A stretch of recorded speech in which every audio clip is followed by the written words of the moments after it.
গল্প করেন আপনারা শুনছেন হেনরি রাইডার হ্যাগার্ডের লেখা গল্প ক্লিওপেট্রা। আজকে পঞ্চম পর্ব।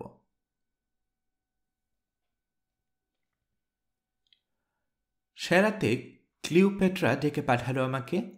গিয়ে দেখলাম দুশ্চিন্তায় কালো হয়ে আছে ওর অপূর্ব সুন্দর মুখটা।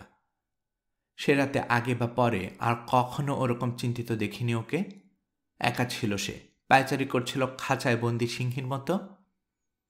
আমাকে দেখা মাত্রই ছুটে এলো ক্লিওপেট্রা। জিজ্ঞেস করলো, কি বিপদে পড়লাম বলো তো হারমাচিস? যুদ্ধ ঘনিয়ে আসছে, সংক্ষেপে উত্তর দিলাম। ছোটবেলা থেকে কোনোদিন শান্তির দেখা পাইনি আমি, মনে হচ্ছে পাবও না কোনোদিন। একের পর এক সমস্যা এসে জুটছে আমার কপালে। একটা বিদ্রোহ দমন করতে না করতেই অ্যান্টনির সময় এসে হাজির হলো। যুদ্ধবিদ্যায় এই লোকটার পারদর্শিতা সত্যি অসাধারণ, সেজন্য তো এত ঘাবড়ে গেছি আমি। যাই হোক, আসল কথা হচ্ছে আমার কোষাগার এখন একেবারে খালি। যুদ্ধ বাঁধলে খুব বেশি হলে 1 সপ্তাহ লড়তে পারবো, তারপর আর খরচ চালাতে পারবো না সৈন্যদের। ফলে কি হবে বুঝতে পারছো নিশ্চয়ই। কিছু না বলে উপরে নিচে মাথা নাড়লাম। তুমি উত্তরাধিকার সূত্রে অ্যাবাউদিসে মন্দিরের পুরোহিত, পিরামিডের রহস্য অবশ্যই জানা আছে তোমার। অ্যান্টনির কবল থেকে মিশরকে বাঁচাতে হলে এখন পিরামিডের গুপ্ত ধন তুলে আনতে হবে আমাকে। অর্থ জোগাড়ের আর কোনো উপায় নেই আমার। আমাকে মুক্তি দেওয়ার উদ্দেশ্য পরিষ্কার হলো। কিছুক্ষণ ভেবে বললাম, হ্যাঁ ঠিকই বলেছ, পিরামিডের রহস্য জানি আমি। লোকে বলে কোনো কোনো পিরামিডের ভেতরে লুকানো আছে প্রচুর সম্পদ। ধরো আমরা তুলে আনলাম সেগুলো গুপ্তধন, কিন্তু সব অর্থ মিশরের উপকারের জন্য খরচ করবে তুমি, সেটা নিশ্চয়তা কি? তোমাকে একটা কথা বলে রাখি, অভিশাপ আছে ওসব গুপ্তধনে। যারা পিরামিডের ভিতর ঢুকে ওইসব গুপ্তধন উদ্ধার করবে কিন্তু মিশরের কাজে না লাগিয়ে নিজের জন্য খরচ করবে, ভয়াবহ অভিশাপ নেমে আসবে ওদের উপর। আমি দেবতাদের নামে, মা আইসিসের নামে শপথ করে বলছি হারমাচিস, ওই গুপ্তধন উদ্ধার করা হলে পুরোটাই মিশরের জন্য খরচ করব।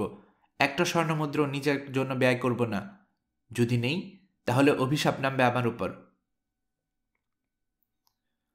আর যদি দেখা যায় যে গুপ্তধন উদ্ধার করে আনা হলো কিন্তু যুদ্ধ বাঁধল না, অথবা যুদ্ধ শেষ হবার পরও কিছু সম্পদ বাকি থেকে গেল, তাহলে কি করবে? তাহলে যা বাকি থাকবে সব মিশরের প্রজাদের জন্য খরচ করব আমি।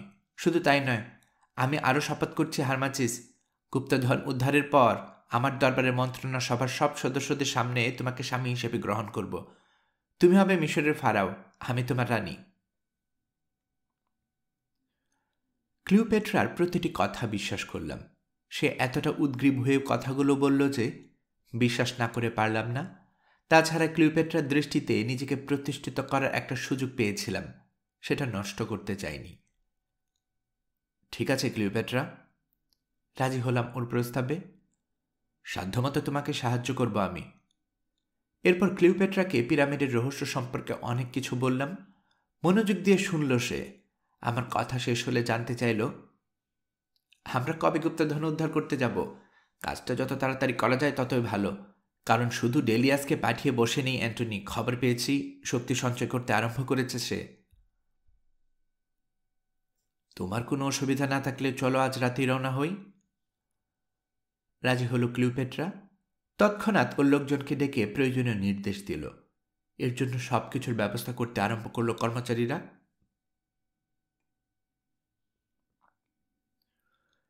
সে রাতেই চাঁদ ওঠার কিছু পরে খুব গোপনে একটা বড় নৌকা প্রস্তুত করা হলো আমাদের জন্য। ক্লিওপেট্রাকে নিয়ে আমি চড়ে বসলাম সেটাতে। ওর পরনে তীর্থযাত্রীদের মতো পোশাক, পুরোহিতদের অনুকরণে পোশাকের উপর একটা লম্বা আলখেল্লা পরেছি আমি। সাধারণ বণিকের বেশে 10 জন সশস্ত্র আর খুব বিশ্বস্ত সৈনিক আছে আমাদের সঙ্গে। দেখলে যে কেউ ভাববে হরমুখ এর মন্দিরে যাচ্ছে আমি, কারণ ওটাই আলেকজান্দ্রিয়ার সবচেয়ে কাছের তীর্থস্থান। অনুকূল বাতাস দেখে পাল তুলে দিল মাঝিরা। তরতর করে এগিয়ে চলল নৌকা। মধ্যরাতের দিকে পৌঁছালাম সায়েন্স নামের একটা শহরে। থামতে বলল ক্লিওপেট্রা। ভোর হওয়া পর্যন্ত সেখানে বিশ্রাম নিলাম আমরা। আলো ফুটে ওঠার সঙ্গে সঙ্গে রওনা হলাম আবার। সারাদিন একটানা বৈঠা বাইল মাঝিরা। সূর্য ডোবার 3 ঘন্টা পর বেবিলনের দুর্গে আলো দেখতে পেলাম।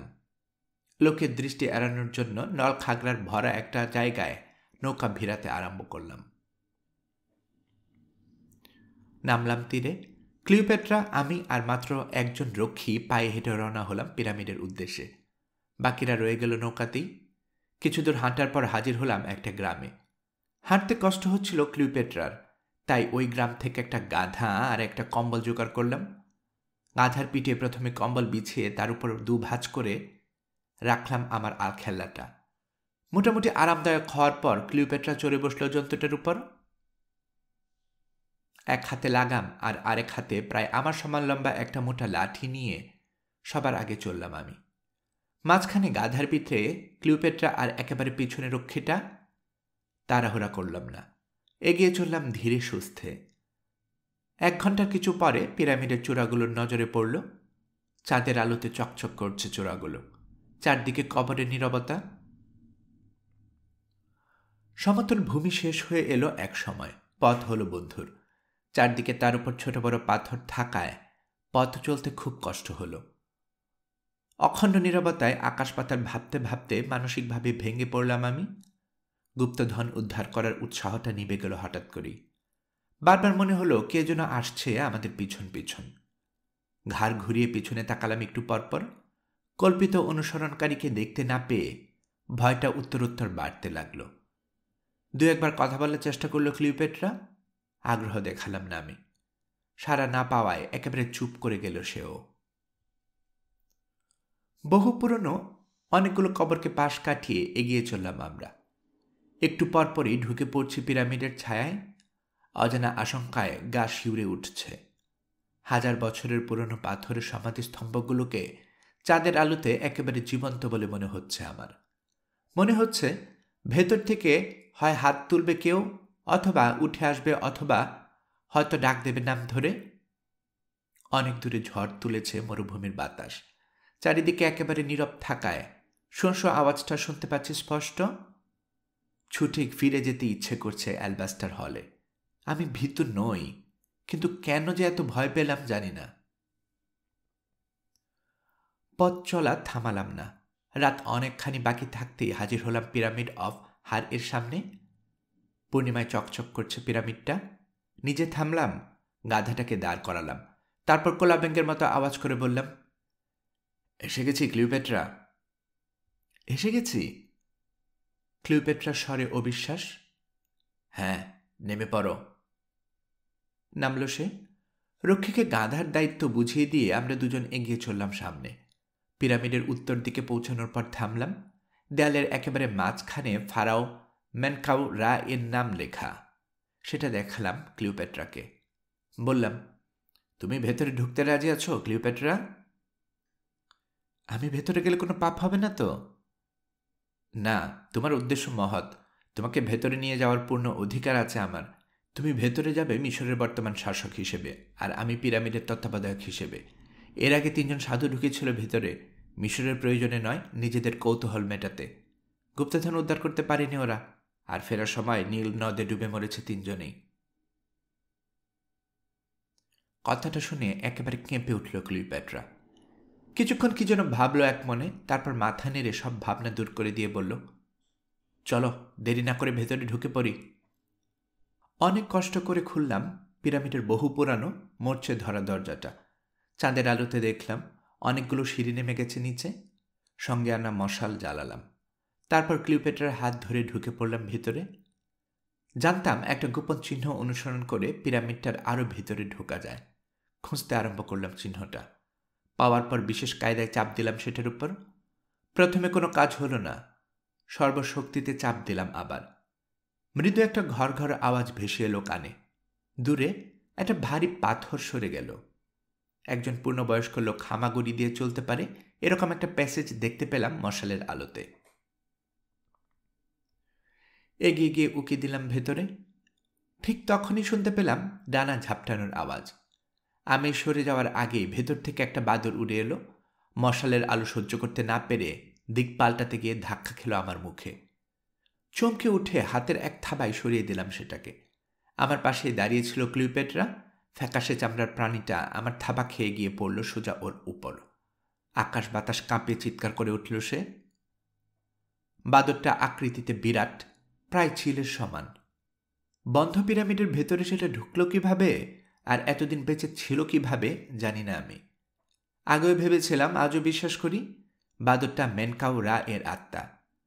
ক্লিওপেট্রার গায়ে ধাক্কা খাওয়ার পর সেটা উড়াল দিল খোলা আকাশের দিকে, বের হয়ে গেল বাইরে। তারপর রাতের আকাশে মিলিয়ে গেল এক সময়, আর দেখতে পেলাম না ওটাকে। অনেক দিনের গুপ্ত পথ খোলা হলে ভেতরে খারাপ বাতাস পাওয়া যায়।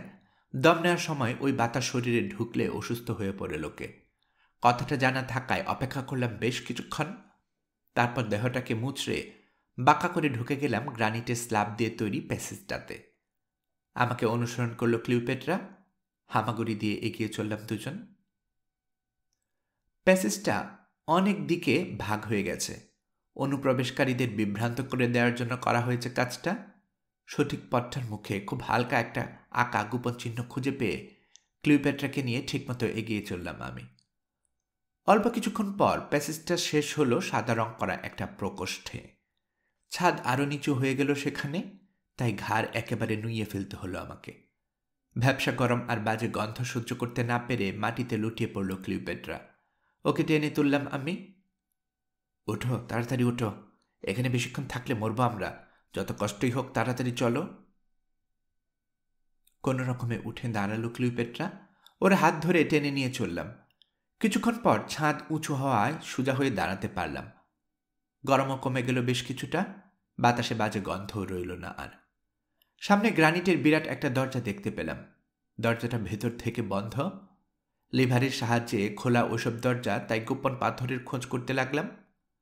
চিহ্ন দেওয়ার পাথরটা খুঁজে পেলাম একটু পরেই। হাত দিয়ে বিশেষ কায়দায় চাপ দিলাম আগের মতো। ভারী আওয়াজ তুলে খুলে গেল দরজাটা। ভেতরে ঢুকে কিছু দূর এগোতেই আবার একটা গ্রানিটের বন্ধ দরজা পড়ল সামনে। আগের মতোই বিশেষ একটা পাথর খুঁজে চাপ দিয়ে খুললাম সেটাও। আরেকটা প্যাসেজ দেখতে পেলাম। দেরি না করে ক্লিওপেট্রাকে নিয়ে ঢুকে পড়লাম ভেতরে। আপাত দৃষ্টিতে মনে হলো প্যাসেজটা 30 কিউবিক লম্বা, 9 কিউবিক চওড়া আর 9 কিউবিক উঁচু। সোজা হয়ে দাঁড়াতে কোনো অসুবিধা হলো না আমার। কালো মার্বেল পাথরের তৈরি মেঝেতে আর কোনো গোপন চিহ্ন পাওয়া যায় কি না দেখলাম আমি। আমাকে এদিক ওদিক তাকাতে দেখে জিজ্ঞেস করল ক্লিওপেট্রা, গুপ্তধন কি এখানে আছে? না, সামনে চলো। কিছু দূর এগোনোর পর একটা ট্র্যাপডোর পাওয়া গেল। গোপন দরজাটার একেবারে কাছে মাটিতে বসানো আছে একটা লোহার আংটা। কাঁধে ঝুলানো দড়ির বান্ডিল খুলে দিলাম। এক প্রান্ত শক্ত করে পেঁচিয়ে বাঁধলাম সেই আংটায়। তারপর দরজাটা খুলে দড়ি বেয়ে নেমে গেলাম নিচে। ক্লিওপেট্রার নামতে সময় লাগলো প্রচুর।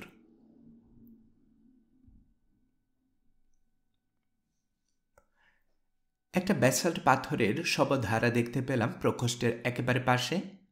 সেটার উপরে বসানো আছে সম্পূর্ণ সোনা দিয়ে তৈরি একটা শিফংস। ধুলোর পুরো আবরণে ঢাকা পড়া সব ধারটা স্বর্গীয় মেনকাউ রা এর। সব ধারটার পাশে পাথরের দেয়ালে সংকেত লিপির সাহায্যে রামেসেস মাই আমেন এর বাণী লেখা আছে। সেদিকে ইঙ্গিত করে গলার স্বর যথাসম্ভব খাদে নামিয়ে ক্লিওপেট্রাকে বললাম, পড়ো। আমি সংকেত লিপি পড়তে পারি না, তুমিই পড়ো। পড়তে আরম্ভ করলাম। আমি রামাসেস মাই আমেন আমার প্রয়োজনের সময় এই সমাধি থেকে মেনকাউ রা এর গুপ্তধন উদ্ধার করতে এসেছিল, কিন্তু মেনকাউ রা এর অভিশাপের কথাটা মনে পড়ে যাওয়ায় সাহস হারিয়ে ফেললাম। কাজটা আর করতে পারলাম না। আমার পরে যারা এখানে আসবে তাদেরকে বলছি, নিজের প্রয়োজনে নয়, শুধুমাত্র মিশরের প্রয়োজনে তারা যেন এই গুপ্তধনে হাত দেয়, নইলে মেনকাউ রা এর মতো আমার অভিশাপও ওদের উপর নেমে আসবে। শুনে কিছুক্ষণ চুপ করে রইল ক্লিওপেট্রা। তারপর জিজ্ঞেস করল, তাহলে গুপ্তধন কোথায়? ওই সোনা সিফক্সের ভেতরে? সব ধারটার কাছে যাও, দেখো ভেতরে কি আছে। আমার হাত ধরে কাছে এগিয়ে গেল ক্লিওপেট্রা। সব ধারটার পাথরের ঢাকনা সরিয়ে ফেলা হয়েছে অনেক আগেই। বাইরে থেকে রং করা কফিনটা দেখা যাচ্ছে খুব সহজেই। ফু দিয়ে ঢাকনার উপর জমে থাকা ধুলা যতটুকু সম্ভব পরিষ্কার করার চেষ্টা করলাম আমি। ঢাকনার উপরে খোদাই করা একটা সংকেত লিপি চোখে পড়ল আমার। তাকালাম একবার ক্লিওপেট্রার দিকে। ভয়ে ওর মুখ সাদা হয়ে গেছে। সংকেতলিপিটা পড়লাম জোরে জোরে। ফারাও মেনকাউরা, স্বর্গের সন্তান, সূর্যকন্যা। কিন্তু অস্থিরতা প্রকাশ পেল ক্লিওপেট্রার কণ্ঠে। গুপ্তধন কোথায়? ঢাকনা সরালে মেনকাউরা এর শুকনো দেহ পাবো আমরা, সোনা দানা নয়। আর সিফক্সের মাথায় যদি গুপ্তধন হয়ে থাকে, তাহলে সেটা কিভাবে খুলে নেব? উত্তর না দিয়ে মেনকাউরা এর কফিনের ঢাকনা সরাতে আরম্ভ করলাম। একাই করলাম কাজটা, তাই সময় লাগলো প্রচুর। দাঁড়িয়ে দাঁড়িয়ে আমার কাজ দেখল ক্লিওপেট্রা। কোনো কথা বলল না, আমাকে সাহায্যও করল না। খুব সাবধানে গ্রানিটের মেঝেতে নামিয়ে রাখলাম ঢাকনাটা। তারপর এগিয়ে গেলাম কফিনের কাছে। দূরে ছিল ক্লিওপেট্রা, আমাকে এগোতে দেখে কাছে এলো। ভেতরে উকে দিল দুজন। 3000 বছরের পুরনো একটা মমি, আকৃতিতে বিশাল কিন্তু বেটপ। মুখে মুখোশের বদলে কাপড় পেঁচানো, সময়ের ছোবলে হলুদ হয়ে গেছে কাপড়টা। বুকে একটা সোনার বড় প্লেট, সেটাতেই খোদাই করা সংকেতলিপি পড়লাম শব্দ করে। আমি মেনকাউরা, মিশরের ফারাও, যারা আমার পরে মিশরের সিংহাসনে বসবে তাদের উদ্দেশ্যে বলছি। স্বপ্নে দেখেছি আমি, এমন একটা সময় আসবে যখন মিশর বিদেশিদের হস্তগত হবে এবং তাদের বিরুদ্ধে সংগ্রাম করার জন্য প্রকৃত দেশপ্রেমিকদের অর্থ সম্পদের প্রয়োজন পড়বে। দেবতারা আমাকে ঐশ্বর্য দিয়েছিল, তার সামান্য পরিমাণ সঙ্গে নিয়ে ঘুমালাম আমি। আমার সম্পদ মিশরের দুর্যোগের সময় কাজে লাগানোর জন্য রেখে গেলাম। কিন্তু যারা আমার শান্তি নষ্ট করে আমার বুক থেকে মিশরের সম্পদ কেড়ে নেবে এবং সেটা নিজে ভোগবিলাসের কাজে লাগাবে, তাদের উপর নেমে আসবে আমার অভিশাপ। যন্ত্রণাময় মৃত্যুবরণ করবে তারা। যারা এখনও মিশরের গর্ভ আছো, তারা শোনো, মিশর আক্রান্ত হলে ভয় করো না তোমরা, দেরিও করো না, ছিঁড়ে ফেলো আমাকে। তোমাদের যা দরকার পড়বে পাবে, কিন্তু অসৎ উদ্দেশ্য নিয়ে কষ্ট দিও না আমাকে, ফল শুভ হবে না। কুচক্রী আর বিশ্বাসঘাতকের দল সাবধান, যতদিন বেঁচে থাকবে শান্তি পাবে না। অন্যের রক্ত হবে তোমাদের পানীয়, হাড় মাংস হবে খাদ্য, আর মরার পর দেবতা প্রতিশোধ নেবেন। কোনো মুক্তি নেই আমার অভিশাপ থেকে, কোনো বাঁচার উপায় নেই তোমাদের। মমিটার মতোই নিশ্চল নিশ্চুপ হয়ে গেলাম আমরা। দীর্ঘ সময় পর মুখ খুললাম আমি। সবই তো শুনলে ক্লিওপেট্রা, এখন ভেবে দেখো আরেকবার। তোমার বিচার বিবেচনাকে কাজে লাগাও। আমরা যা উদ্ধার করতে চাচ্ছি তার সামান্য পরিমাণও যদি মিশরের কাজে না লাগে, তাহলে ধ্বংস হয়ে যেতে হবে আমাদের দুজনকেই। আমি চেষ্টার কোনো ত্রুটি করব না হারমাচিস, কথা দিলাম তোমাকে। স্বর্গীয় মেনকাউরা এর নামে প্রতিজ্ঞা করলাম। আরেকবার ভাবো, চেষ্টার ত্রুটি হলে কিন্তু মুক্তি নেই মেনকাউরা এর অভিশাপ থেকে। তাহলে? কথাটা শেষ না করে হঠাৎ চেঁচিয়ে উঠল ক্লিওপেট্রা, হারমাচিস, হারমাচিস! বলতে বলতে এক লাফে আমার গায়ের উপর এসে পড়ল। একটা ছায়া দেখেছি আমি, মমিটার ভেতর থেকে একটা ছায়াকে বের হতে দেখেছি, তুমি দেখোনি? আমিও দেখেছি, কিন্তু ক্লিওপেট্রাকে অভয় দেওয়ার জন্য যেন কিছুই দেখিনি এমন একটা ভান করে জিজ্ঞেস করলাম, কিসের ছায়া? জানি না, ছায়াটা আমার দিকে এগিয়ে এলো, তারপর হঠাৎ করে উধাও হয়ে গেল। হতে পারে। একটা ঢোক গিললাম। কিছুক্ষণ হতভম্বের মতো দাঁড়িয়ে থাকলো ক্লিওপেট্রা, তার হাত দিল মেনকাউরা এর কফিনের ভেতর। তারপর সিল করা 4টা অ্যালবাস্টারের জার রাখা ছিল সেখানে, একটা একটা করে সবগুলো বের করলো বাইরে। সিল ভেঙে ভেতরে উকি দিয়ে দেখল, কিন্তু মেনকাউরা এর হৃৎপিণ্ড, কলিজা এসব ছাড়া পেল না কিছুই। জারগুলো আবারও জায়গা মতো রেখে দিল। এরপর দুজন মিলে ধরাধরি করে বাইরে বের করে আনলাম মমিটাকে। আমার কাছ থেকে খঞ্জরটা নিয়ে ব্যান্ডেজ কাটতে আরম্ভ করলো ক্লিওপেট্রা। পেট পর্যন্ত ব্যান্ডেজ কাটার পর মমিটাকে একদিকে কাত করলাম আমি। সঙ্গে সঙ্গে মেনকাউরা এর বুকের ভেতর থেকে মাটিতে পড়ল কিছু একটা। জিনিসটা দেখার জন্য ঘাড় ঘুরিয়ে তাকালাম আমরা দুজনেই। মেনকাউরা এর রাজদণ্ড। খাঁটি সোনার তৈরি জিনিসটা মশালের আলোতে একেবারে নতুনের মতো চকচক করছে। বড় আকৃতির একটা পান্না খুব কায়দা করে আটকানো আছে দণ্ডটার মাথায়। হাত বাড়িয়ে রাজদণ্ডটা তুলে নিল ক্লিওপেট্রা। কিছুক্ষণ একদৃষ্টিতে তাকিয়ে রইল সেটার দিকে, তারপর রেখে দিল মেঝেতে। গুপ্তধন উদ্ধারের কাজে আবার লেগে পড়লাম আমরা। কেটে ছিঁড়ে একাকার করতে লাগলাম মেনকাউরাকে। পেলাম মহামূল্যবান সব অলংকার, সোনার কলার আর ব্রেসলেট, নকশা করা সোনার একটা কুঠার, দেবী ওরিসিস আর দেবতা খেমের মুখ খোদাই করা সোনার পাত। ব্যান্ডেজ পুরোপুরি খুলে ফেললাম আমরা। লিলেনের একটা পাতলা আবরণ দেখতে পেলাম ম্যানকাও রা এর সারা দেহে। তার মানে ওই আবরণটার বাইরে সমস্ত অলঙ্কার রাখা ছিল। আবরণটা তোলার অনেক চেষ্টা করলাম, পারলাম না। মমি করার ঔষধের প্রভাবে একেবারে মাংসের সঙ্গে লেগে গেল লিলেন। কোনো উপায় দেখতে না পেয়ে খঞ্জরটা ব্যবহার করলাম আবার। জবাই করে ফেললাম ম্যানকাওয়ের রাকে। চোখের বদলে মুন্ডুর একজোড়া কালো গর্ত তাকিয়ে রইল আমাদের দিকে। একবার দেখি মুখ ঘুরিয়ে নিল ক্লিওপেট্রা। আমারও খুব অস্বস্তি লাগছিল বলে উল্টো করে দিলাম মুন্ডুটাকে। কাটা ধর দিয়ে হাত ঢুকালাম আমি। পাঁজরের হাড় ছাড়া কিছুই ঠেকল না হাতে। ওভাবে হবে না বুঝে লিলেনের আবরণটা সময় নিয়ে দেখতে লাগলাম। ম্যানকাও রা এর বাম রানের কিছুটা উপরে বাম দিকের পাঁজরের নিচে একটা সেলাই খুঁজে পেলাম। নাও, খঞ্জরটা তুলে দিলাম ক্লিওপেট্রার হাতে। সেলাইটার উপর ওর দৃষ্টি আকর্ষণ করলাম। বাকি কাজ তুমি করো। খঞ্জরটা হাতে নিল ক্লিওপেট্রা। সেলাই কাটতে উদ্যত হল। আর ঠিক তখনই ঘটল অদ্ভুত এক ঘটনা। অনেক অনেক দূর থেকে একটা আর্তনাদের আওয়াজ ভেসে এলো। শুধু তাই নয়, ফিসফিস করে কারা যেন কথা বলতে আরম্ভ করলো প্রকোষ্ঠের ভেতরে। বাতাস ছিল না একটুও, কিন্তু কেঁপে উঠল মশালের আগুন। একসঙ্গে অনেকগুলো ছায়ামূর্তি দেখতে পেলাম আমি। খঞ্জরটা হাত থেকে ফেলে দিয়ে উড়ে এসে আমাকে জড়িয়ে ধরল ক্লিওপেট্রা। কি হলো? থরথর করে কাঁপছে সে। বাতাস। মন গড়া ব্যাখ্যা দেওয়ার চেষ্টা করলাম। পিরামিডের গুপ্তপথের মধ্য দিয়ে বাতাস প্রবাহিত হলে ওরকম আওয়াজ পাওয়া যায়। আসল ঘটনা আমার ভুল ব্যাখ্যা থেকে সম্পূর্ণ ভিন্ন। সেটা বুঝতে আমার তখন কোনো অসুবিধাই হয়নি। কিন্তু তখন আমি ক্লিওপেট্রার প্রেমে এতই উন্মুক্ত যে মিথ্যে বলতেও দ্বিধা করিনি। আমাকে ছেড়ে কাঁপতে কাঁপতে সোজা হয়ে দাঁড়ালো ক্লিওপেট্রা। জানতে চাইল, এখন কি করব? কাজ শেষ করবে? তাকতে দিলাম আমি। শুনে সাহস পেল ক্লিওপেট্রা। সেলাই কাটতে আরম্ভ করলো আবার। কিছুক্ষণ পর রত্ন পাথরের সঙ্গে খঞ্জর ঘষা খাওয়ার অদ্ভুত এক আওয়াজ শুনে আমার সারা শরীর শিরশির করে উঠল। কিন্তু উৎসাহিত হয়ে উঠল ক্লিওপেট্রা। আরও জোরে জোরে চালাতে আরম্ভ করল খঞ্জরটা। দুফাক হয়ে গেল ম্যানকাও রা এর পেট। চামড়া আর লিলেন টেনে ধরে রাখলাম আমি, আর ভেতরে হাত ঢুকালো ক্লিওপেট্রা। কিছুক্ষণ পরেই খুব বড় একটা পান্না বের করে আনলো সে।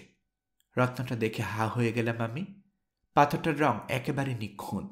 সেটার একদিকে খুব সূক্ষ্ম নকশা করা। তাকালাম ক্লিওপেট্রার দিকে। খুশিতে চকচক করছে ওর দুই চোখ। ভয়ের চিহ্ন মাত্র নেই চেহারায়। বারবার ম্যানকাও রা এর পেটের ভেতর হাত ঢুকালো সে, আর এক একবার 2টা, 5টা, 10টা করে পান্না বের করে আনলো। গণনা করতে আরম্ভ করলাম আমি। মোট 148টা পান্না পাওয়ার পর খালি হয়ে গেল ম্যানকাও রা এর পেট। আর কিছু পেল না ক্লিওপেট্রা। গুপ্তধন উদ্ধারের নেশা চেপে বসল আমার মাথাতেও। ক্লিওপেট্রাকে সরিয়ে দিয়ে মোমের ভেতরে হাত ঢুকালাম আমি। লিলেনের পেছনে 2টো বৃহদাকৃতির পাথরখণ্ড ঠেকল হাতে। বাইরে বের করে আনলাম ওগুলোকে। লিলেনের আবরণ সরালাম। অপূর্ব সুন্দর 2টো মুক্ত দেখতে পেয়ে আনন্দে চিৎকার করে উঠল ক্লিওপেট্রা। ব্যান্ডেজগুলোকে ম্যানকাও রা এর দেহে ভালো মতো পেঁচালাম আবার। তারপর মমিটাকে কফিনের ভেতর রেখে ঢাকনা লাগিয়ে দিলাম। সঙ্গে নিয়ে আসা থলেতে ভরলাম সবগুলো পান্না, সোনার অলঙ্কারাদি আর মুক্ত 2টো। শবধারাটার দিকে শেষবারের মতো তাকিয়ে রওনা হয়ে গেলাম ঝুলন্ত দড়িটার উদ্দেশ্যে। প্রথমে আমি উপরে উঠলাম, তারপর গুপ্তধনের থলেটাকে দড়িতে বেঁধে তুলে নিলাম। এরপর বহু কষ্ট করে এলো ক্লিওপেট্রা। এক মুহূর্ত দেরি না করে যত দ্রুত সম্ভব ছুটলাম আমরা। ভূমিকম্প শুরু হলো হঠাৎ। ভয়ে পাথরের মূর্তির মতো স্থির হয়ে দাঁড়িয়ে গেল ক্লিওপেট্রা। উপর থেকে খসে পড়তে লাগলো ছোট ছোট পাথরের টুকরো। মাথা বাঁচাতে ডান হাতটা রাখলাম চাঁদিতে, আর বাম হাত শক্ত করে ধরলাম ক্লিওপেট্রার হাতে। তারপর দৌড় দিলাম আবার। হ্যাঁচকা টানে হুঁশ ফিরল রানীর। হাঁপাতে হাঁপাতে দৌড়াতে লাগলো আমার পিছু পিছু। গুপ্তধনের থলেটা রইল ওর হাতেই। পিরামিডের দরজা দিয়ে বের হয়ে লাফিয়ে নিচের বেলে মাটির উপর পড়লাম আমি। আমার দিকে গুপ্তধনের থলেটা ছুঁড়ে মারল ক্লিওপেট্রা, তারপর সেও লাফিয়ে পড়ল। অল্প কিছুটা দূরেই একটা বড় পাথরের আড়ালে দাঁড়িয়ে থাকার কথা রক্ষীর। ওকে জায়গা মতো দেখতে না পেয়ে নাম ধরে ডাকল ক্লিওপেট্রা। জবাব পেল না। স্বাভাবিকভাবেই প্রচণ্ড রেগে গেল সে, গালমন্দ করতে লাগল রক্ষীটাকে। আমাদের ফিরতে দেরি দেখে হয়তো পাথরের আড়ালে ঘুমিয়ে পড়েছে বলে ক্লিওপেট্রাকে নিয়ে ধীরে পায়ে বড় পাথরের কাছে গিয়ে দাঁড়ালাম। কিন্তু অভাবনীয় এক দৃশ্য দেখে ভয়ানক চমকে উঠলাম দুজনেই। রক্ষীটা শুয়ে আছে ঠিকই, কিন্তু শোয়ার ভঙ্গি দেখে স্পষ্ট বোঝা যাচ্ছে প্রাণ নেই ওর দেহে। দুহাত দুদিকে ছড়িয়ে বালির উপর পড়ে আছে সে, নিষ্প্রাণ।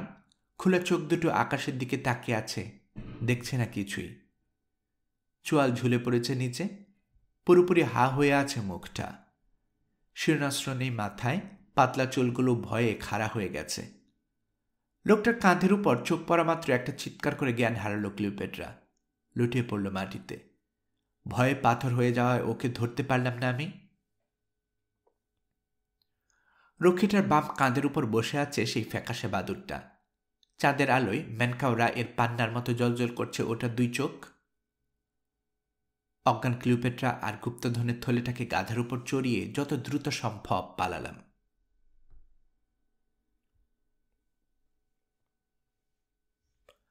4 দিন পর আলেকজান্দ্রিয়ায় ফিরে এলাম আমরা। সময়ের সঙ্গে সঙ্গে ক্লিওপেট্রার মন থেকে গুপ্তধন উদ্ধারের বিভীষিকাময় ঘটনাটাও হালকা হতে লাগল। নিজের প্রাসাদে পা দেওয়ার পর আবার আগের ক্লিওপেট্রা হয়ে গেল সে। একবার হাসে, একবার জ্ঞানের কথা বলে, আবার কখনো কখনো উদাস হয়ে যায়, কখনো প্রচণ্ড দাপট দেখায়, আবার কখনো অন্যের দুঃখে ভেঙে যায় ওর মন। আর ওই ক্লিওপেট্রাকে নিয়েই কেটে গেল আমার জীবনের সুখের শেষ দিনগুলো। রাতের পর রাত হাত ধরাধরি করে প্রাসাদের বাগানে, আর নইলে কোনো খোলা চত্বরে বসে থাকতাম আমরা। রাতের নৈশব্দ ভেঙে আমাদের কানে ভেসে আসত দূর সমুদ্রের গর্জন। নীল নদের উপর দিয়ে বয়ে আসত সুশীতল বাতাস। ক্লিওপেট্রা পাশে থাকায় সেই বাতাসকে মনে হতো স্বর্গের সুবাতাস। মেঘহীন আকাশের চাঁদ অবিরাম আলো দিত আমাদের। অগণিত তারা কথা বলার খোরাক জোগাত। আমরা প্রেমের কথা বলতাম, আমাদের বিয়ের ব্যাপারে পরিকল্পনা করতাম, অনাগত ভবিষ্যৎ নিয়ে কল্পনার জাল বুনতাম। যুদ্ধ কিভাবে করবে সেটাও মাঝে মধ্যে আমাকে খুলে বলতো ক্লিওপেট্রা। মনোযোগ দিয়ে শুনতাম ওর কথাগুলো। পিরামিড অফ হার্ট থেকে ফেরার পর একদিন দেখা হলো চার্মিয়নের সঙ্গে। আমাকে দেখে কাছে এগিয়ে এলো মেয়েটা, জিজ্ঞেস করল, মহান হারমাচিস, রানীকে সঙ্গে নিয়ে কোথায় গিয়েছিলেন? বিশ্বাসঘাতকতার নতুন কোনো অভিযানে, নাকি ভালোবাসার দেশে, যেখানে আপনি আর রানী ছাড়া আর কেউ থাকবে না? দেশের কাজে। ওর প্রশ্ন শুনে প্রচণ্ড বিরক্ত হলাম আমি। ব্যাপারটা খুবই গোপন, তোমাকে বলা যাবে না। আমাকে বলা যাবে না কেন? দেশের গোপন কাজে মানে প্রেম করার জন্য, তাই তো? দাঁতে দাঁত মিশলাম। হুল ফোটানোর কথা ছাড়া আর কিছু বলতে পারো না তুমি চার্মিয়ন? ভদ্রতা জ্ঞান কবে হবে তোমার? ছোট করে একটা দীর্ঘশ্বাস ফেলে রাগটা দমন করার চেষ্টা করলাম। মিশরকে অ্যান্টনির কবল থেকে উদ্ধার করার একটা উপায় খুঁজতে গিয়েছিলাম আমরা। তিক্ত হাসল চার্মিয়ন। আপনি রাজনীতির কিছুই বোঝেন না এখনো। বুঝলে হয়তো আজ জীবিত থাকতো না রানী ক্লিওপেট্রা। মুখ সামলে কথা বলো চার্মিয়ন, নইলে তোমাকেই খুন করবো আমি। ভয় পেল না মেয়েটা, কারণ হাসিটা ঠোঁটের কোনায় ধরে রেখে বলল, 3 দিনের ভেতরে আপনি জানতে পারবেন চার্মিয়ন কেন হুল না ফুটিয়ে কথা বলতে পারে না প্রেমানন্দ যুবকের সঙ্গে। তবে হ্যাঁ, একটা কথা সত্য, যতদিন আঘাত না আসে ততদিন প্রেম খুবই মধুর। বিদায় মহান হারমাচিস। পিছু রেখে থামালাম ওকে। জিজ্ঞেস করলাম, আঘাত মানে? হয়তো ডেলিয়াসকে শান্তির প্রস্তাব দিতে পারে রানী, হয়তো সিরিসিয়াতেও যেতে পারে। আর কিছু না বলে চলে গেল সে। খেয়ালি মনে হলো চার্মিয়নের কথাগুলো, খুব একটা পাত্তা দিলাম না, চলে গেলাম নিজের কাজে। সেদিন এমনকি ক্লিওপেট্রার সঙ্গেও আর দেখা হলো না আমার। সারাদিন নিজের মন্ত্রণা সভার সদস্যদের সঙ্গে বৈঠক করল সে। ব্যস্ত আছে বুঝতে পেরে ওকে বিরক্ত করলাম না। পরদিন ওর সঙ্গে দেখা হওয়া মাত্রই যুদ্ধের প্রসঙ্গ তুললাম। হারমাচিস, প্রায় ধমকে উঠল সে। এখন বিরক্ত করো না আমাকে, এসব কথা শুনতে কান পচে গেছে আমার। আগামীকাল ডেলিয়াসকে অ্যান্টনির বার্তার জবাব দিতে হবে, তারপর এ প্রসঙ্গে কথা বলবো আমরা। শুনলাম তুমি নাকি সন্ধির প্রস্তাব দিবে অ্যান্টনিকে, এমনকি তুমি নাকি সিলিসিয়ায় যাওয়ার জন্য প্রস্তুত। কে বলেছে তোমাকে? তোমার সহচরী চার্মিয়ন। কে কি বলল সেসব কথায় কান দিও না, এখন যাও, আমি খুবই ক্লান্ত, বিশ্রাম নেব। চলে যাওয়ার জন্য উঠে দাঁড়ালাম। আর একটা কথা ক্লিওপেট্রা, আমাদের বিয়ে। বিয়ে? চেঁচে উঠল রানী। বিয়ে করে এত পাগল হয়ে গেছো কেন তুমি? বিয়ে না করে কি অসুবিধায় আছে আমরা? থতমত খেয়ে গেলাম। কখনো কল্পনাও করিনি ক্লিওপেট্রা এ ধরনের আচরণ করতে পারে আমার সঙ্গে। থমথমে গলায় বললাম, সবাইকে জানিয়ে আমাকে বিয়ে করার প্রতিজ্ঞা করেছিলে তুমি। সেই প্রতিজ্ঞাটা কি ভঙ্গ করেছে আমি? ঠিক আছে, আগামীকাল ডেলিয়াস বিদায় নেবার পর দরবারের সবার সামনে তোমাকে স্বামী হিসাবে গ্রহণ করব, চলবে?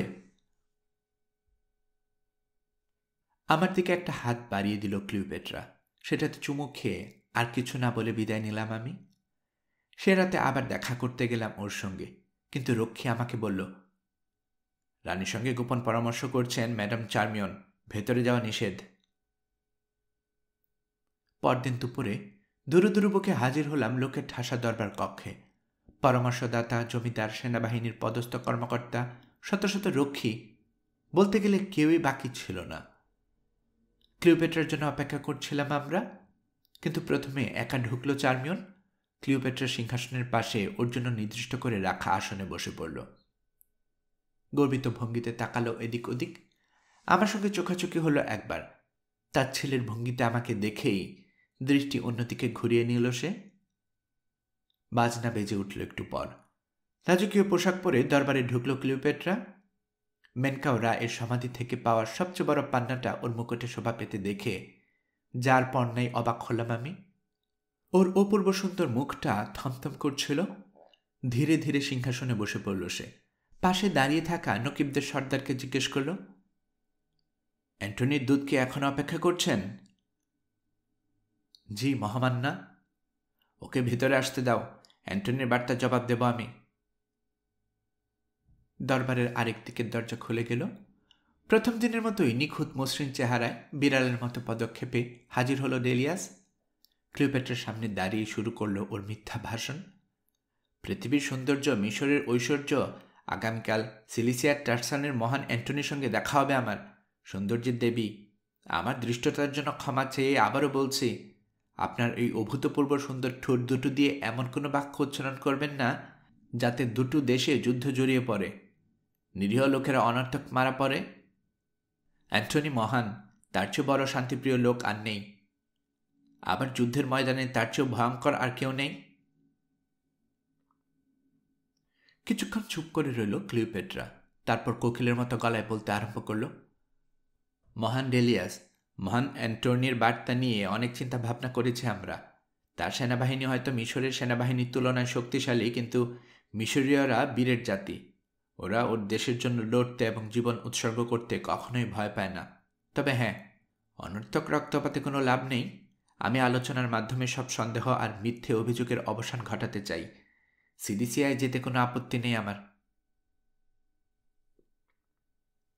মাথায় বাজ পড়ল আমার। মনে হলো কেউ নেশার ঔষধ খাইয়ে দিয়েছে ক্লিওপেট্রাকে। ঘোরের মধ্যে কথা বলছে সে। চেঁচিয়ে উঠলাম, ক্লিওপেট্রা, তোমার প্রতিজ্ঞার কথা স্মরণ করো। ক্রোধে উন্মুক্ত সিংহীর মতো আমার দিকে তাকালো ক্লিওপেট্রা। তোমার সাহস তো কম নয় হারমাচিস, একজন দাস হয়ে আমার মুখের উপর কথা বলো তুমি? কে তোমাকে আমার কথার মাঝখানে বাধা দিতে বলেছে? আর একটা শব্দ উচ্চারণ করলে চাপকে পিঠের ছাল তুলে নেবে তোমার। লজ্জায় অপমানে মাথা নিচু হয়ে গেল আমার। আর কিছু না বলে তাকিয়ে রইলাম মেঝের দিকে। চার্মিয়নের ভবিষ্যৎবাণী সত্য প্রমাণ হওয়ায় খারাপ লাগছিল খুব। আরও কিছুক্ষণ ক্লিওপেট্রার প্রশংসা করার পর চলে গেল ডেলিয়াস। প্রথম প্রতিজ্ঞাটা রক্ষা করেনি ক্লিওপেট্রা, হয়তো দ্বিতীয়টা রাখবে এই আশা নিয়ে মুখ তুলে ওর দিকে তাকালাম আমি। কিন্তু একটা কথাও বলল না ক্লিওপেট্রা, এমনকি সভার সমাপ্তি ঘোষণা করল না। রক্ষী পরিবেষ্টিত হয়ে নীরবে এগিয়ে গেল অ্যালবাস্টার হলের দিকে। একে একে বিদায় নিল সভাসদেরা। যাওয়ার সময় ওদের কেউ কেউ ঘৃণার দৃষ্টিতে তাকালো আমার দিকে। অপমানের জ্বালায় চোখে অন্ধকার দেখলাম আমি। একসময় উপলব্ধি করলাম দরবার কক্ষে একা দাঁড়িয়ে আছে আমি। ঐশ্বর্যর আগে ছটফট করতে করতে অ্যালবাস্টার হলে গিয়ে ঢুকলাম। 4 জন রক্ষীর পাহারায় ঝর্ণার কাছে বসে থাকতে দেখলাম ক্লিওপেট্রাকে। চার্মিয়ন, আইরাস, ম্যারাইবা এবং নাম না জানা আরও কয়েকজন সুন্দরী মেয়ে আছে ওর সঙ্গে। ক্লিওপেট্রা রাজনৈতিক বুদ্ধিমত্তার প্রশংসা করছে সবাই। আমাকে দেখে বলল ক্লিওপেট্রা, আইরাস, বাকিদের নিয়ে বাইরে যাও। রক্ষী 4 জন আর চার্মিয়ন বাদে বাকিরা চলে গেলে আমাকে উদ্দেশ্য করে বলল ক্লিওপেট্রা, কাছে এসো না, যেখানে আছো সেখানে দাঁড়িয়ে থাকো। তোমাকে আর বিশ্বাস করি না আমি। কে জানে, হয়তো আমাকে খুন করতে আবার খঞ্জন নিয়ে হাজির হয়েছ। রক্ষীরা, বোকার মতো দাঁড়িয়ে না থেকে কড়া নজর রেখো লোকটার উপর। প্রস্তুত হলো রক্ষীরা। বেদনায় কালো হয়ে গেল আমার মুখ। বলো, জানতে চাইল ক্লিওপেট্রা, কোন অধিকারে আমার কথার মাঝখানে বাধা দিয়েছিলে তুমি? অধিকারের কথা বাদ দাও, প্রতিজ্ঞার কথা বলো। তুমি প্রতিজ্ঞা করেছিলে ম্যানকাওরা এর সমস্ত সম্পদ মিশরের কাজে লাগাবে। ইতিমধ্যে সেই প্রতিজ্ঞা ভঙ্গ করেছ তুমি। তোমার মুকুটে লাগিয়েছ সবচেয়ে বড় পান্নাটা। আমাকে বিয়ে করবে বলেও কথা দিয়েছিলে তুমি। বলেছিলে ডিলিয়াস বিদায় নেবার পর তোমার দরবারের সবার সামনে আমাকে স্বামী হিসেবে গ্রহণ করবে। সেটাও করনি। ব্যাপারটা কি? আমাকে হাত তুলে থামিয়ে দিল ক্লিওপেট্রা। তুমি আমাকে প্রতিজ্ঞার কথা মনে করে দিচ্ছ হারমাচিস? তুমি? তীব্র ব্যঙ্গ ঝরল ওর কণ্ঠে। তুমি নিজেই তো সবচেয়ে বড় প্রতিজ্ঞা ভঙ্গকারী। আমি প্রতিজ্ঞা করেছিলাম শুধু তোমার কাছে, আর তুমি প্রতিজ্ঞা করেছিলে তোমার দেবতাদের কাছে, তোমার বাবার কাছে, মামার কাছে, 37টা শহরের 37 জন গণ্যমান্য লোকের কাছে, মিশরের সব আদিবাসীদের মানে দাসদের কাছে। তারপর কি হলো সেই প্রতিজ্ঞার? আমার উপর নামবে সেই ম্যানকাওরা এর অভিশাপ। আর তোমার উপর কতজনের অভিশাপ নামবে? কেঁপে উঠলাম ওর কথাগুলো শুনে। যদি বলি, আগের চেয়ে শীতল কণ্ঠে বলে চলল ক্লিওপেট্রা, প্রতিশোধ নিলাম তোমার উপর। তাহলে বিশ্বাস করবে আমার কথা? তুমি আমাকে বিশ্বাস করেছিলে? আমি তোমাকে যা বলেছিলাম, যেভাবে বলেছিলাম মেনে নিয়েছিলাম। একদিন আমি ওরকম অন্ধের মতো বিশ্বাস করেছিলাম তোমাকে। ভেবেছিলাম তুমি আমার একমাত্র বন্ধু, চোখ বন্ধ করে নির্ভর করা যায় তোমার উপর। কিন্তু সবে মিথ্যা জানার পর আমার অবস্থাটা কি হয়েছিল একবার কল্পনা করতে পারো? বিশ্বাসঘাতক হারমাচিস, কত কষ্ট করে সেই রাতে ঠোঁটে হাসি ফুটিয়ে রেখেছিলাম আমি, ভাবতে পারো একবার? আজকে তুমি যতটা দুঃখ পেলে তার চেয়েও অনেক অনেক বেশি পেয়েছিলাম আমি সেই রাতে। তুমি প্রেমিক পুরুষ না হারমাচিস, তুমি সাধক। নারীর উপর আসলে তোমার কোনো আকর্ষণ নেই, সুতরাং আমার প্রতি তোমার ভালোবাসা নিষ্কাম নয়। কিন্তু তোমাকে সত্যি মন প্রাণ দিয়ে ভালোবেসেছিলাম আমি। বিনিময়ে কিছুই চাইনি। তোমাকে ভালোবেসে ঠকেছি, তাই তোমাকেও ঠকালাম। একটু থেমে দম নিল ক্লিওপেট্রা। তুমি আমাকে খুন করতে চেয়েছিলে, সেটা কি আমি কোনোদিন ভুলতে পারবো? বিয়ের পর আমাকে খুন করে নিজেকে মিশরের রাজা ঘোষণা করবে না তুমি? সেটা নিশ্চয়টা কি? শোনো হারমাচিস, তোমাকে বিয়ে করার মানে আত্মহত্যা করা, কাজে ভুলে যাও বিয়ের কথা। ঠিক আছে। কোনো আশা নেই বুঝতে পেরে রাগে চেঁচিয়ে উঠলাম। আমাকে তুমি ঠকিয়েছ, ধোঁকা দিয়ে ম্যানকাওরা এর গুপ্তধন উদ্ধার করিয়েছ। আমি জানি ম্যানকাওরা এর অভিশাপ থেকে বাঁচব না আমি। আগেই বুঝেছিলাম, কিন্তু গুরুত্ব দেইনি। এখন আমি অভিশাপ দিচ্ছি তোমাকে, একদিন ধ্বংস হয়ে যাবে তুমি। যন্ত্রণাময় মৃত্যু হবে তোমার। তোমার ওই অবস্থা দেখতে খুব ইচ্ছে করছে, কিন্তু হয়তো সেই সুযোগ পাবো না। চললাম আমি। তোমার এই সাপের মতো চেহারাটা আর দেখতে চাই না। এক লাফে উঠে দাঁড়ালো ক্লিওপেট্রা। ক্রোধে লাল হয়ে যাওয়া মুখ ঝামটে বলল, তোমাকে এত সহজে যেতে দেবো আমি ভেবেছ? যেন জাদু করে আমার ক্ষতি করতে পারো? এত বোকা ভেবো না আমাকে হারমাচিস। আমার সঙ্গে তোমাকে যেতে হবে সিলিসিয়ায়। সেখানে গিয়ে ভেবে দেখব তোমাকে সত্যি মুক্তি দেওয়া যায় কিনা। মুক্তি? শব্দটা বিশেষ ঢঙ্গে বলল ক্লিওপেট্রা। সেই ঢংটা মানে বুঝেছিলাম আরও পরে। মানে? বোকার মতো জিজ্ঞেস করলাম। কি করবে তুমি? উত্তর না দিয়ে বাঁকা হাসল ক্লিওপেট্রা। রক্ষীরা, গাধার মতো দাঁড়িয়ে না থেকে ধরো বিশ্বাসঘাতক দাসটাকে। কাছেই দাঁড়িয়েছিল রক্ষীদের দল। একজন খোলা তরবারি হাতে এগিয়ে এলো আমার দিকে। বাকিরা খুব থেকে তরবারি বের করতে আরম্ভ করলো। ততক্ষণে ক্রোধে পাগল হয়ে গেছে আমি। অনেক বছর আগে সিংহ শিকার করার সময় নিজেকে বাঁচানোর যে তাগিদ অনুভব করেছিলাম সেটা টের পেলাম আবার। রক্ষীরা কাছে এসে দাঁড়ানোর আগে ওর উদ্দেশ্যে দৌড় দিলাম। হতভম্ব হয়ে গেল লোকটা, দাঁড়িয়ে গেল মূর্তির মতো। লোকটা 2 হাত দূরে থামলাম, সর্বশক্তিতে ঘুষি মারলাম ওর কণ্ঠনালীতে। ভোতা একটা আওয়াজ হলো। দুর্বল জায়গায় প্রচণ্ড আঘাত পেয়ে তৎক্ষণাৎ মারা গেল লোকটা। ওর প্রাণহীন দেহ মাটিতে লুটিয়ে পড়ার আগেই হাত থেকে ছিনিয়ে নিলাম তরবারি আর ঢাল। চিৎকার করতে করতে ছুটে এলো আরেকজন, আমাকে উদ্দেশ্য করে সর্বশক্তিতে তরবারি চালালো। ঢাল দিয়ে ঠেকালাম আঘাতটা, তারপর ওকে পাল্টা আঘাত করলাম। আমার কোপটা সরাসরি ওর ঘাড়ে গিয়ে লাগলো। শিরনাস্ত্র ভেঙে দুফাক হয়ে গেল লোকটার গলা। তৃতীয়জন কিছুটা ভীত প্রকৃতির ছিল। 2 জন সঙ্গীকে চোখের পলকে মারা যেতে দেখে কিংকর্তব্য বিমূঢ় হয়ে গেল, আর সেই সুযোগে আমার তরবারিটা সোজা ঢুকিয়ে দিলাম ওর পেটে। চতুর্থ জন একবার তাকালো ক্লিওপেট্রার দিকে, তারপর আমার দিকে পিছ ফিরে গলা ফাটিয়ে ডাকলো, টারানিস, টারানিস, জলদি এসো। কিন্তু টারানিস আসার আগেই আবার দৌড় দিলাম আমি। বাম হাতে ধরা ঢাল দিয়ে আঘাত করলাম চতুর্থ জনের কাঁধে। প্রচণ্ড ধাক্কায় ছিটকে 3 হাত দূরে গিয়ে পড়ল লোকটা। দেরি না করে ওর বুকে গেঁথে দিলাম আমার তরবারিটা। চতুর্থ জনের চিৎকার শুনে দরজায় উকি দিল টারানিস। ভেতরে অবস্থা বুঝে চেঁচিয়ে আরো লোক জোগাড় করে ফেলল। মুহূর্তের মধ্যে 10-12 জনের সৈন্য ঘিরে ধরল আমাকে। প্রথম 4 জনের মতো ভুল না করে একত্রে এলো ওরা। পরাজয় মেনে নিয়ে চুপ করে দাঁড়িয়ে রইলাম আমি। মহামান্য রানী, হঠাৎ চেঁচিয়ে উঠল চার্মিয়ন, লোকটাকে প্রাণ ভিক্ষা দিন। সাহস আছে আপনার জ্যোতিষীর। সবই তো দেখলেন আপনি। ওর কাছে ঢাল ছিল না, তরবারি ছিল না, কিন্তু আরেকজনের ঢাল তলোয়ার কেড়ে নিয়ে কেমন দুর্দান্ত লড়াই করলো। যদি সত্যি কখনো ভালোবেসে থাকেন ওকে, তাহলে ওর প্রাণ ভিক্ষা দিন, দয়া করুন লোকটার উপর। অদ্ভুত দৃষ্টিতে চার্মিয়নের দিকে তাকালো ক্লিওপেট্রা। জিজ্ঞেস করল, এত গুণ গাইছ কেন হারমাচিসের?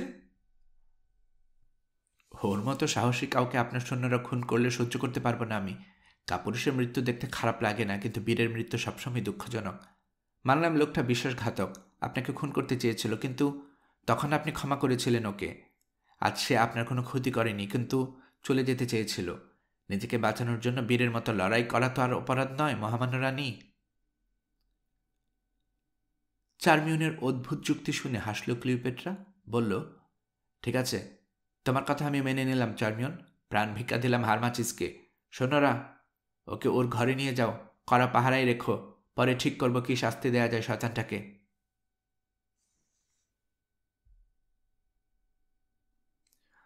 আমি বন্দি থাকা অবস্থায় একদিন দেখা করতে এলো চার্মিয়ন। আমার অবস্থা নিয়ে আক্ষেপ করার পর বলল, 20 দিনের ভেতর সিলিসিয়ায় যাচ্ছে রানী, আপনাকেও সঙ্গে নিয়ে যাবে। কেন? সে যাচ্ছি অ্যান্টনির সঙ্গে কথা বলতে। আমি গিয়ে কি করব ওখানে? বেশ কিছুক্ষণ ইতস্তত করে বলল চার্মিয়ন, আপনাকেও এখন ভয় পায় রানী। এখানে আপনাকে রেখে যেতে সাহস পাচ্ছে না সে। চার্মিয়ন, আমি পালাতে চাই, তুমি সাহায্য করবে আমাকে? এপাশ ওপাশ মাথা নাড়ল চার্মিয়ন। কড়া পাহাড়ে রাখা হয়েছে আপনাকে। একটা মাছিও রক্ষীদের ফাঁকি দিয়ে ভেতরে আসতে পারবে না, ভেতর থেকে বের হতেও পারবে না। আর পালিয়ে কার কাছে আশ্রয় নেবেন? একটা মাত্র জায়গা আছে আপনার জন্য, অ্যাবাউদিস, কিন্তু সেখানে পৌঁছানোর অনেক আগেই ধরা পড়বেন আপনি। কিছু বললাম না, মেঝের দিকে তাকিয়ে বসে রইলাম মূর্তির মতো। যতদিন না পাহারা ঢিলে হয়, বলে চলল চার্মিয়ন, ততদিন অপেক্ষা করতে হবে আমাদের। এখানে রানীর ক্ষমতা আছে, চাইলে আপনাকে পাহারা দেওয়ার জন্য 1000 রক্ষীও নিযুক্ত করতে পারে সে। কিন্তু সিলিসিয়ার কথা ভেবে দেখুন একবার। আলোচনার জন্য সেখানে যাচ্ছে রানী। সবসময় আপনার খোঁজ নেওয়া সম্ভব হবে না ওর পক্ষে। তাই আমার অনুরোধ, রানীর সঙ্গে সিলিসিয়ায় যান আপনি। তারপর আমার সাধ্যমতো চেষ্টা করব আমি। তুমি আমার জন্য বারবার এত ঝুঁকি নিচ্ছ কেন চার্মিয়ন? আমার দিকে অনেকক্ষণ এক দৃষ্টিতে তাকিয়ে রইল মেয়েটা। তারপর আমাকে হতবাক করে দিয়ে কেঁদে ফেলল। ব্যথায় ভেঙে যাওয়া গলায় জিজ্ঞেস করল, উত্তরটা কি জানা নেই আপনার? স্থির হয়ে গেলাম। ক্লিওপেট্রাকে খুন করার কথা ছিল যে রাতে, তার আগের রাতের কথা মনে পড়ল হঠাৎ। আমার প্রশ্নের উত্তর পেতে দেরি হলো না। আশ্চর্য হয়ে উপলব্ধি করলাম উত্তরটা না পেলেই ভালো হতো। আর কিছু না বলে চলে গেল চার্মিয়ন। ক্লিওপেট্রার সিলিসিয়া যাওয়ার ঠিক 2 দিন আগে আবারও হাজির হলো মেয়েটা। জানালো নদীপথে রওনা হচ্ছে রানী। প্রথমে সিরিয়ায় যাবে সে, তারপর সেখান থেকে আইসাসের উপসাগর হয়ে সিলিসিয়ায়। আরও জানালো আমাকে প্রস্তুত হওয়ার আদেশ দিয়েছেন রানী। ভান করার বুদ্ধি দিল চার্মিয়ন। ওর কথা অনুযায়ী একটা পেপিরাস খণ্ডে লিখলাম, আমার শরীর খারাপ, তোমার সঙ্গে সিলিসিয়ায় যেতে পারছি না বলে দুঃখিত। আলোচনা করার দরকার নেই তোমার, তুমিই যাও। পেপিরাসটা রানীর কাছে নিয়ে গেল চার্মিয়ন নিজেই। সে রাতেই উত্তর পাঠালো ক্লিওপেট্রা, মরতে না চাইলে প্রস্তুত হয়ে নাও, তোমাকে আলেকজান্ড্রিয়ায় রেখে যাব না আমি। নির্ধারিত দিনে আমাকে কড়া পাহারায় নিয়ে উঠানো হলো একটা নৌবহরের বড় একটা নৌকায়। আয়োজন দেখে মনে হলো আলোচনা নয়, যুদ্ধ করতে সিলিসিয়ায় যাচ্ছে সে। পালতোলা একটা ছোট জাহাজও ছিল বহরে। সেটার মাস্তুল সোনার, ডেকের উপর কাঠের রেলিংয়ের বদলে সোনার রেলিং বসানো। জাহাজটা কার অনুমান করতে কষ্ট হলো না মোটেও। ক্লিওপেট্রা জাহাজটা সামনে পেছনে দুপাশে পাহারা দেওয়ার নৌকাগুলো নির্দিষ্ট দূরত্ব বজায় রেখে ধীর গতিতে এগিয়ে চলল। একেবারে পেছনে রইলাম আমরা, বন্দি বা চাকরানি আর দাসেরা। দ্বিতীয় দিন সন্ধ্যায় জোপাতে যাত্রা বিরতি করল ক্লিওপেট্রা। রাত কাটালাম সেখানেই। সকালে বাতাস পড়ে গেল, খুব ধীর গতিতে এগোতে হলো আমাদের। আমাকে সবসময় শেকল দিয়ে বাইধে রাখা হতো। আমার থেকে 10 হাত দূরে দুজন রক্ষী খোলা তরবারি হাতে বসে থাকত। এক মুহূর্তের জন্য আমার উপর থেকে চোখ সরাতো না ওরা। এক রাতে ভিতরে এসে ঢুকলো ওদের নেতা। আমাকে আশ্চর্য করে দিয়ে বাইরে যাওয়ার হুকুম দিল 2 রক্ষীকে। ওরে চলে যাবার পর হাসি মুখে বসলো আমার কাছে। আমার নাম বেনাস, নিজের পরিচয় দিল সে। কথা বলতে ইচ্ছে করছিল না, তবু ভদ্রতার খাতিরে বললাম, আমার হাত পা শেকল দিয়ে বাঁধা ব্রেনাস। শুধু তাই না, এখন আমি মিশরের সবচেয়ে হতভাগ্য লোক, চাইলেও তোমার উপকার করতে পারবো না। ভুল ভেবেছেন, উপকার নিতে নয়, করতে এসেছি আমি। অবাক হলাম, কিভাবে? ম্যাডাম চার্মিয়নের ইচ্ছায়। বুঝলাম চার্মিয়ন হাত করেছে লোকটাকে। মনে মনে মেয়েটার চাতুর্যের প্রশংসা না করে পারলাম না। ম্যাডাম চার্মিয়নের কি ইচ্ছে করেছেন জানতে পারি কি? আপাতত আপনার সঙ্গে পরিচিত হতে বলেছেন, কথাবার্তার মাধ্যমে আপনার একাকিত্ব দূর করতে বলেছেন। একটা দীর্ঘশ্বাস ফেললাম। প্রয়োজন ছাড়া লোকের সঙ্গে কথা বলতে মোটেও ভালো লাগে না আমার। তাছাড়া ব্রেনাসের চেহারা, মুখের ভাব, ঠোঁটের হাসি কোনোটাই ভালো নয়। তাই উৎসাহ পেলাম না মোটেও। তারপরও চার্মিয়নের ইচ্ছাকে দাম দিতে হবে ভেবে বললাম, বলো ব্রেনাস, কি বলতে চাও তুমি? আমি মনোযোগ দিয়ে শুনছি তোমার কথা। সেদিন দারুণ লড়েছেন আপনি, ওরকম বাহাদুরের মতো আর কাউকে কখনো লড়তে দেখিনি আমি। আপনি মিশরের আদি অধিবাসীর গর্ব, মহান হারমাচিস। আবারও আশ্চর্য হলাম। আমাকে মহান বলে ডাকত শুধু চার্মিয়ন। ভাবলাম হয়তো সেই শিখিয়ে দিয়েছে। আমিও একজন আদি অধিবাসী। গলার স্বর যথাসম্ভব খাদে নামিয়ে বলল ব্রেনাস। মিথ্যে পরিচয়ে চাকরি করেছি রানী সেনাবাহিনীতে। জানলে আমাকে বের করে দেবে রানী। কথাটা কাউকে বলবেন না দয়া করে। আমি পাগল নই ব্রেনাস। তোমার আসল পরিচয় পেয়ে খুব ভালো লাগলো। অনেকদিন পর একজন আপন মানুষকে দেখলাম। ফিসফিস করে বললাম আমিও। ম্যাডাম চার্মিয়ন আমাকে বলেছেন যে আপনাকে মিথ্যে অভিযোগে ফাঁসিয়ে আটকে রেখেছেন রানী। আপনি চিন্তা করবেন না মহান হারমাচিস, আমি আছি আপনার পাশে। যাই হোক, আপনার লড়াই দেখে খুব ভালো লাগলো সেদিন। আসলে আপনাকে বাধা না দিয়ে উপায় ছিল না, বুঝতেই পারছেন রানীর চাকরি করি। আরও বেশ কিছুক্ষণ খেজুরে আলাপের পর বিদায় নিল ব্রেনাস। 2 দিন পর টেরাস নদীর তীরে প্রাচীন শহর টার্সিসের ঘাটে নৌবহরকে থামতে আদেশ দিল ক্লিওপেট্রা। টার্সিস পার হলেই সিলিসিয়া। ঘাটে নামার সময় দেখলাম ক্লিওপেট্রা যাওয়ার খবর পেয়ে শত শত লোক জড়ো হয়েছে সেখানে। ওকে জাহাজ থেকে নামতে দেখে হৈ হৈ করে উঠল জনতা। ওর নামে জয়ধ্বনি দিল ওরা। 7 সাগর পার হয়ে এসেছে দেবী ভেনাস। দেবতা বাক্কাসের সঙ্গে দেখা করতে এসেছে দেবী ভেনাস। ক্লিওপেট্রাকে স্বাগত জানাতে আর সবার মতো ডেলিয়াসও হাজির হয়েছিল। শয়তানটাকে দেখে মেজাজটা বিগড়ে গেল আমার। ক্লিওপেট্রা জাহাজ থেকে নামা মাত্রই শুরু হলো ওর মিথ্যা ভাষণ।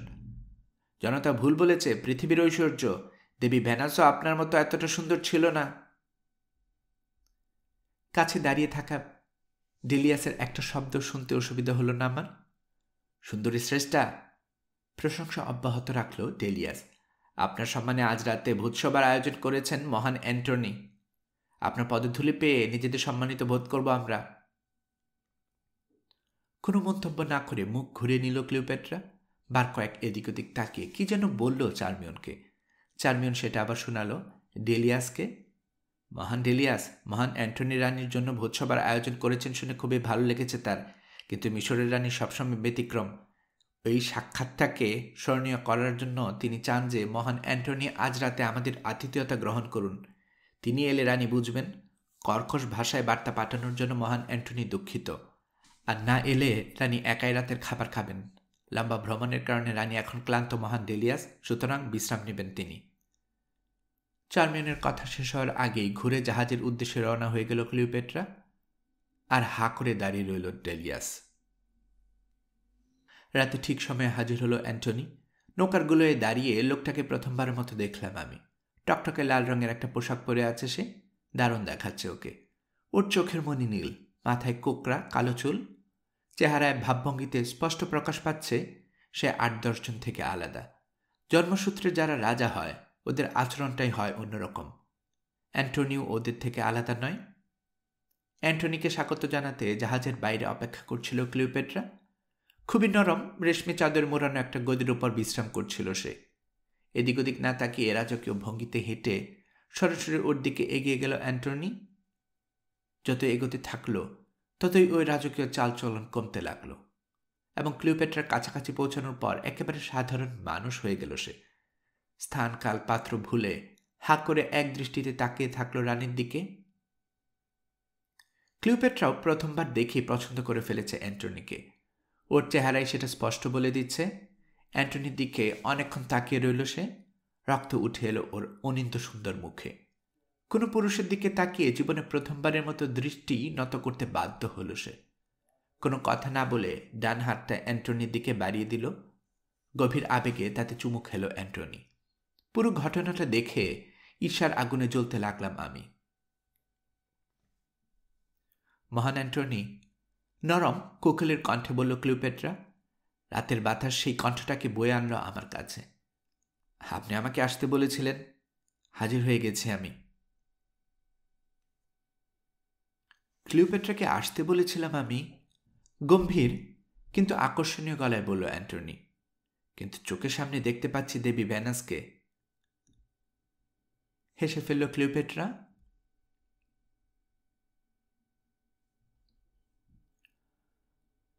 গল্পকরণে এতক্ষণ আপনারা শুনছিলেন হেনরি রাইডার হ্যাগার্ডের লেখা গল্প ক্লিওপেট্রা এর ৫ম পর্ব। আমি নিয়মিতভাবে গল্প পাঠ করে আপনাদেরকে শোনাচ্ছি। গল্প পাঠ ভালো মনে করে থাকলে আমার এই গল্পটি আপনার বন্ধুবান্ধব প্রিয়জন সবার কাছে শেয়ার করবেন, তাতে করে তারা এই গল্পটি শোনার সুযোগ পাবে। আপনারা ভালো থাকবেন সে প্রত্যাশায় এখানে বিদায় নিচ্ছি।